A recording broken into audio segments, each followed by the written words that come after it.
नमस्कार दोस्तों, मेरा नाम अव्यान है। मेरे YouTube चैनल शड्डर स्टोरी में आपका स्वागत है। आज मैं एक ऐसी कहानी साझा करने जा रहा हूं जो एक सच्ची घटना से प्रेरित है। मेरा अनुरोध है कि आप सभी इस कहानी को पूरे मन से सुनने के लिए आप अपने कानों में अच्छी तरह ईयरफोन या हेडफोन लगा ले और अपना पूरा ध्यान इस कहानी को सुनने में दे। तभी आप लोग इस कहानी से गहराई से जुड़ पाएंगे और वास्तव में इसके प्रभाव को महसूस कर पाएंगे।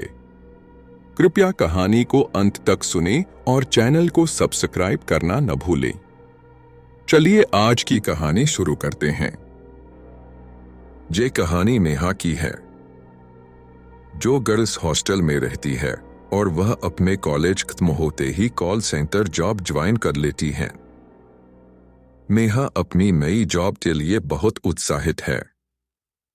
नेहा की नौकरी का पहला दिन है और वह तैयार होकर समय से पूर्व ही कॉल सेंटर पहुंच जाती है, जहां उसे उसके टीम लीडर उसे काम की प्रक्रिया समझाते हैं। नेहा कॉलेज में बहुत ही होनहार छात्रा थी, इसलिए उसे काम को समझने में कोई ज्यादा परेशानी नहीं होती और वह पहले ही दिन से क्लाइंट कॉल अटेंड करने लगती है। नेहा की बात करने का तरीका इतना अच्छा रहता है कि वह पहले ही दिन कई ऑर्डर जनरेट कर देती है। यह देखकर नेहा का टीम लीडर बहुत खुश होता है और उसके काम के लिए उसे सबके सामने प्रोत्साहित करता है। नेहा खुश हो जाती है और कई दिन होने के बाद अब नेहा को भी यह काम अच्छा लगने लगता है। नेहा अपने काम से इतना प्यार करने लगती है कि उसे कई बार अपनी टाइमिंग का भी पता नहीं चलता। कई दिन ऐसे ही चलते रहते हैं। एक दिन नेहा का टीम लीडर उसे नाइट शिफ्ट करने के लिए कहता है, लेकिन नेहा रात में काम करने को मना कर देती है। दरअसल कॉल सेंटर की रात को काम करने वाले स्टाफ में कमी आ जाती है, जिसकी वजह से नेहा को अप्रोच किया जाता है। काम की मजबूरी के चलते नेहा हाँ कर देती है और अगली रात 8 बजे से नेहा कॉल सेंटर पहुंच जाती है। नेहा जैसे ही अपना हेडफोन लगाती है, लेकिन वह इस कॉल को नजरअंदाज कर देती है। उसे लगता है यह जरूर किसी की शरारत होगी और वह रात की शिफ्ट खत्म करके सुबह अपने हॉस्टल पहुंचती है। हॉस्टल में नेहा खाना खाते वक्त टीवी देख रही होती है। तभी उसे खबर मिलती है कि उसके टीम लीडर की कार एक्सीडेंट में मौत हो गई है और यह देखते ही नेहा अपना खाना छोड़कर अपने कॉल सेंटर भागती है। वहां उसे पता चलता है कि उसके टीम लीडर नाइट शिफ्ट खत्म करके अपने घर जा रहे थे और रास्ते में ही एक ट्रक से उनका एक्सीडेंट हो गया और उनकी मौत हो गई। लेकिन नेहा इसलिए ज्यादा परेशान थी क्योंकि रात को जो कॉल आया था उसमें यही मैसेज था कि सुबह तुम्हारे टीम लीडर की कार एक्सीडेंट से मृत्यु हो जाएगी और वह कॉल हकीकत में बदल चुका था, जिससे नेहा बहुत परेशान थी। वह सभी को यह बात बताना चाहती थी, लेकिन उसे अच्छे से पता है कि कोई उसकी बात का यकीन नहीं करेगा। नेहा पता करना चाहती है कि वह कॉल किसने किया था, इसलिए वह अपने एडमिनिस्ट्रेशन में जाकर कॉल डिटेल पता करती है। लेकिन जिस समय नेहा को कॉल आया था उस समय का कोई भी रिकॉर्ड मौजूद नहीं होता। इसका मतलब उस समय किसी क्लाइंट का कॉल नेहा को नहीं आया था। नेहा इस बात पर यकीन ही नहीं कर पा रही थी कि उस कॉल की वजह से ही उसके टीम लीडर की मौत हुई और वह परेशान होकर अपने हॉस्टल वापस लौट जाती है। सारा दिन परेशानी झेलने के बाद वह अपनी नाइट शिफ्ट के लिए तैयार होती है और कॉल सेंटर पहुंच जाती है। यहाँ उसके सहकर्मी पहले से ही काम कर रहे होते हैं और टीम लीडर के स्थान पर एक नए व्यक्ति को नियुक्त किया जाता है। नेहा जाते ही नए टीम लीडर से परिचय करती है और उसके बाद क्लाइंट कॉल अटेंड करने में लग जाती है, लेकिन वह इस कॉल को नजरअंदाज कर देती है। उसे लगता है यह जरूर किसी की शरारत होगी और वह रात की शिफ्ट खत्म करके सुबह अपने हॉस्टल पहुंचती है। हॉस्टल में नेहा खाना खाते वक्त टीवी देख रही होती है। तभी उसे खबर मिलती है कि उसके टीम लीडर की कार एक्सीडेंट में मौत हो गई है और यह देखते ही नेहा अपना खाना छोड़कर अपने कॉल सेंटर भागती है। वहां उसे पता चलता है कि उसके टीम लीडर नाइट शिफ्ट खत्म करके अपने घर जा रहे थे और रास्ते में ही एक ट्रक से उनका एक्सीडेंट हो गया और उनकी मौत हो गई। लेकिन नेहा इसलिए ज्यादा परेशान थी क्योंकि रात को जो कॉल आया था उसमें यही मैसेज था कि सुबह तुम्हारे टीम लीडर की कार एक्सीडेंट से मृत्यु हो जाएगी, और वह कॉल हकीकत में बदल चुका था, जिससे नेहा बहुत परेशान थी। वह सभी को यह बात बताना चाहती थी, लेकिन उसे अच्छे से पता है कि कोई उसकी बात का यकीन नहीं करेगा। नेहा पता करना चाहती है कि वह कॉल किसने किया था, इसलिए वह अपने एडमिनिस्ट्रेशन में जाकर कॉल डिटेल पता करती है। लेकिन जिस समय नेहा को कॉल आया था उस समय का कोई भी रिकॉर्ड मौजूद नहीं होता। इसका मतलब उस समय किसी क्लाइंट का कॉल नेहा को नहीं आया था। नेहा इस बात पर यकीन ही नहीं कर पा रही थी कि उस कॉल की वजह से ही उसके टीम लीडर की मौत हुई, और वह परेशान होकर अपने हॉस्टल वापस लौट जाती है। सारा दिन परेशानी झेलने के बाद वह अपनी नाइट शिफ्ट के लिए तैयार होती है और कॉल सेंटर पहुंच जाती है। यहाँ उसके सहकर्मी पहले से ही काम कर रहे होते हैं और टीम लीडर के स्थान पर एक नए व्यक्ति को नियुक्त किया जाता है। नेहा जाते ही नए टीम लीडर से परिचय करती है और उसके बाद क्लाइंट कॉल अटेंड करने में लग जाती है। देखते ही देखते रात 12 बज जाते हैं और फिर उसे उसी तरह का एक और कॉल आता है और उसमें बताया जाता है कि आज रात 2 बजे कॉल सेंटर के सर्वर रूम में आग लग जाएगी, जिससे कॉल सेंटर का सारा क्लाइंट डाटा बर्बाद हो जाएगा और इससे कंपनी को बहुत नुकसान होगा। लेकिन नेहा इस बार इस बात को हल्के में नहीं लेती और अपने नए टीम लीडर से जाकर सारी बात बता देती है, और वह भी नेहा की बात पर भरोसा करते हुए सर्वर रूम का परीक्षण करता है। लेकिन वहां किसी तरीके की तकनीकी खराबी नहीं होती और वह नेहा से कहता है, यहाँ सब कुछ ठीक है, दुर्घटना होने का तो सवाल ही पैदा नहीं होता है।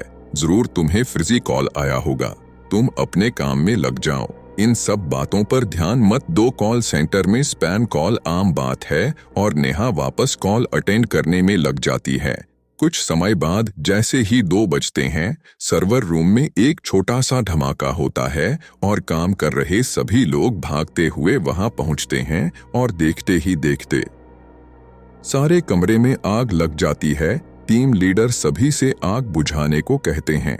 तभी वहां रखे हुए पानी के कंटेनर से सभी आग बुझाने में कामयाब हो जाते हैं, लेकिन सर्वर रूम जलकर खाक हो चुका था और अब वहां कोई बैकअप नहीं किया जा सकता था। मतलब जो कॉल आया था वह पूरी तरह सच साबित हो चुका था और यह बात केवल नेहा और उसका टीम लीडर ही जानते थे। नेहा का टीम लीडर उसे अपने चैम्बर में बुलाता है और नेहा से पूछता है, तुम्हें ऐसे कॉल कब से आ रहे हैं? नेहा कहती है, जिस दिन से मेरे काम की शिफ्ट चेंज हुई उसी रात 12 बजे पहला कॉल आया था, लेकिन मैंने उसे ज्यादा महत्व नहीं दिया था और जब उस कॉल में बताई गई बात सच हो गई तो मैं दूसरी कॉल आते ही आपके पास आई और यह घटना भी सच हो गई। टीम लीडर नेहा के साथ मिलकर योजना बनाता है और अगली रात 12 बजे के कॉल के लिए दोनों तैयार होते हैं, जिसमें एक ही कॉल को सुनने के लिए दोनों अलग अलग हेडफोन कनेक्ट करते हैं।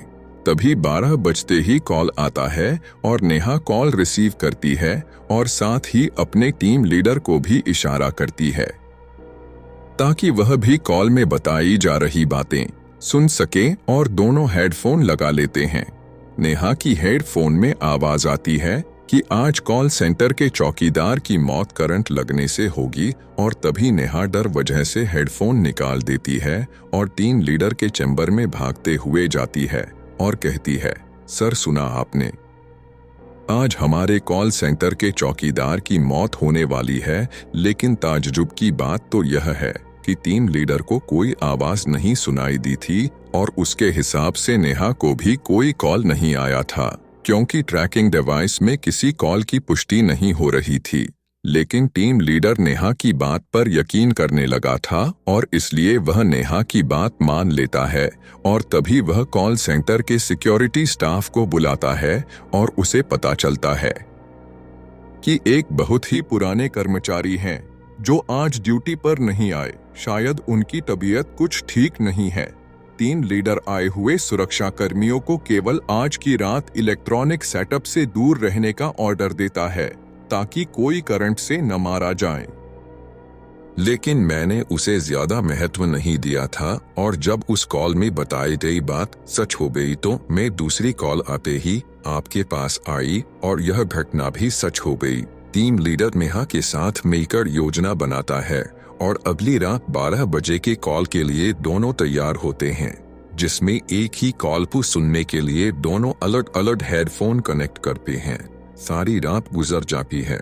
नेहा की जान में जान आती है और वह टीम लीडर से कहती है, सर हमने अपने सुरक्षा कर्मियों को बचा लिया। लेकिन तभी टीम लीडर के मोबाइल मैसेज जागा है। आज रात को वह सुरक्षा कर्मी करंट लगने से मर गया जिसने छुट्टी ले रखी थी। टीम लीडर परेशान हो जाता है और नेहा से कहता है, हमें इन हत्याओं का कारण जानना होगा क्योंकि हमारे कॉल सेंटर में लगातार यह हादसे हो रही हैं और सिर्फ तुम्हें ही इसकी जानकारी क्यों मिल रही है। तभी दोनों कॉल सेंटर का इतिहास जानने की कोशिश करते हैं और पुराने कर्मचारियों से संपर्क बनाते हैं। उन्हें एक पुरानी कर्मचारी महिला मिलती है जो लगभग 12 साल पहले वहां काम कर रही थी, लेकिन उसके साथ कुछ पुरुष कर्मचारियों द्वारा गलत बर्ताव किया जाता था। इसलिए मजबूरी में उसे अपना काम छोड़ना पड़ा और उसकी सहेली जिसका नाम भी नेहा था उसके साथ तो बहुत ही गलत हुआ था, जिस सदमे से उसने उसी कॉल सेंटर में फांसी लगा ली थी और कुछ समय के लिए वह कॉल सेंटर बंद रखा गया था। नेहा की टीम लीडर को अब सारी बात समझ में आने लगती है और उसे एहसास होने लगता है कि वही लड़की नेहा से संपर्क बना रही है क्योंकि वह नेहा में ही अपने आप को ढूंढ रही थी। नेहा यह बात जानते ही डर जाती है और वह अपनी नौकरी छोड़ने का फैसला करती है, लेकिन टीम लीडर उसे मनाने की कोशिश करता है और कहता है, तुम ही हो जो उससे संपर्क बना सकती हो और यदि तुम चली गई तो ये हादसे हमेशा होते रहेंगे और हमें पता भी नहीं चलेगा। जरा सोचो कितने निर्दोष लोगों की जान जा सकती है। और यह बात सुनते ही नेहा मन बना लेती है कि वह पता लगा कर रहेगी कि यह हादसे कैसे रोके जा सकते हैं और दोनों मिलकर एक व्यक्ति के पास जाते हैं जिसे वैज्ञानिक रूप से भूतों से संपर्क साधना आता था। वहां जाकर उस व्यक्ति से उन्हें पता चलता है कि जब तक उसका बदला शांत नहीं होगा वह ऐसे ही हत्या करती रहेगी, लेकिन यदि हम उसकी आत्मा का संपर्क कॉल सेंटर से अलग करने में कामयाब हो जाएं, तो हादसे रोके जा सकते हैं।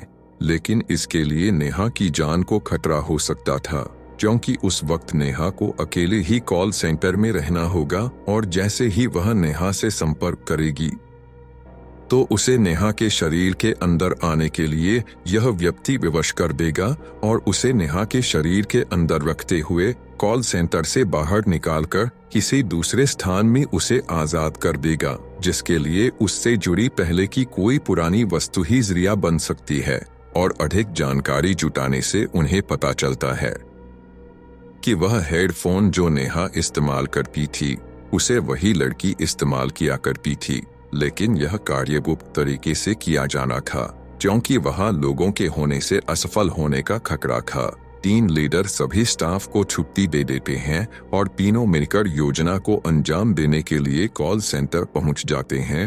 रात 12 बजते ही हमेशा की तरह कॉल आता है और योजना के अनुसार वैज्ञानिक उस आत्मा को तकनीकी प्रक्रिया के तहत नेहा के शरीर में उसे प्रवेश करवा देते हैं और नेहा बहुत अजीब सा बर्ताव करने लगती है। उसे संभलना मुश्किल हो जाता है। तभी दोनों नेहा को रस्सी के सहारे बांध कर कार तक ले जाते हैं और एक सुनसान जगह धार्मिक स्थल पर उसे आजाद करने की तकनीकी प्रक्रिया करते हैं। जैसे ही प्रक्रिया खत्म हो जाती है उसी टाइम नेहा के शरीर से वह आत्मा निकल जाती है और हमेशा के लिए वह आजाद हो जाती है।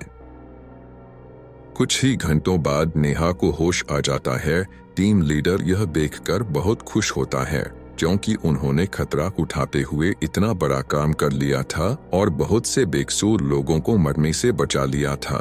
इस हादसे ने नेहा को झकझोर के रख दिया, इसलिए नेक्स्ट डे ऑफिस जाती है और अपने टीम लीडर को रिजाइन देते ही नौकरी छोड़ देती है और हमेशा के लिए वहां शहर छोड़कर अपने गांव वापस चली जाती है।